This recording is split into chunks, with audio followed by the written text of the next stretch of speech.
দেওয়ার জন্য আমরা ডিআই অফিসের কাছে আজকে ডেপুটেশন দিতে এসেছি। হ্যাঁ, সব জায়গাতে এই এতজন মানুষ আমরা চাকরি হারা অবস্থায় আছি, প্রত্যেকের মাথায় লোন আছে, প্রত্যেকের বাচ্চা আছে। এই অবস্থায় আমাদের পরীক্ষা দেওয়া কোনো মতেই সম্ভব না। কেউই পরীক্ষা দিতে পারবে না, মুখ্যমন্ত্রী হোক, শিক্ষামন্ত্রী হোক, কেউই এখন যদি তাদেরকে বলা হয় তাদেরকে পরীক্ষা দেওয়ার কথা, তারা কি পারবে পরীক্ষা দিতে?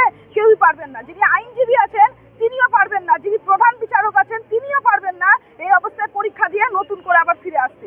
তার উপর আমাদের এতগুলো যারা যোগ্য শিক্ষক শিক্ষিকা শিক্ষাকর্মী আছেন তাদের পক্ষে কোনো মতেই তো সম্ভব না। প্রত্যেকের মাথায় লোন আছে, বাচ্চা আছে, প্রত্যেকের বাড়িতে বৃদ্ধা বাবা মা আছে। তাদের পক্ষে কোনো অবস্থাতেই পরীক্ষা দিয়ে আবার সেই জায়গায় ফিরে আসা সম্ভব না। একটা নির্দিষ্ট বয়স থাকে পরীক্ষা দেওয়ার, একটা কম্পিটিটিভ এক্সামে একটা লড়াই করার একটা নির্দিষ্ট বয়স থাকে। একটা নির্দিষ্ট বয়স পেরিয়ে যাওয়ার পর সেটা অসম্ভব ব্যাপার, বুঝছে? তো আমরা ডিআই অফিসারের কাছে আমরা এসেছি যোগ্যদের লিস্ট দেওয়ার জন্য। আমাদের আন্দোলন জারি থাকবে, কারণ সরকারের দুর্নীতির জন্যই আমাদের যোগ্যদের যে চাকরি আমরা পরীক্ষা দিয়ে স্বচ্ছভাবে পরীক্ষা দিয়ে যে চাকরিটা পেয়েছি, সরকার দুর্নীতি করেছে। দুর্নীতির কারণে আমাদের চাকরিটা প্যানেলটা বাতিল হয়েছে। সেই প্যানেলটা বাঁচানোর জন্য সরকারকে দায় নিতে হবে। সরকারই হচ্ছে আমাদের রিভিউ পিটিশনের মাধ্যমে আমাদের যোগ্যদের চাকরি ফিরে দেওয়ার ব্যবস্থা করতে হবে।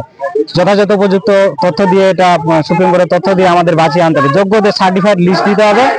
তো এই আন্দোলন আমাদের জারি আছে, থাকবে যতদিন না আমরা ন্যায় বিচার পাচ্ছি। আজকে আমরা ডিআই অফিসে ডেপুটেশন দিচ্ছি। বিভিন্ন ধরনের আমাদের পারপাস আছে, যে সার্টিফাইড কপি দিতে হবে। তবে ফর্ম ফিল আপ, যে অবৈজ্ঞানিক যে ফর্ম ফিল আপ হচ্ছে, ফর্ম ফিল আপ শুরু হয়েছে, যেখানে ওবিসি সমস্যা না মিটিয়েও তবুও হচ্ছে আমাদের ফর্ম ফিল আপটা চালু রেখেছে।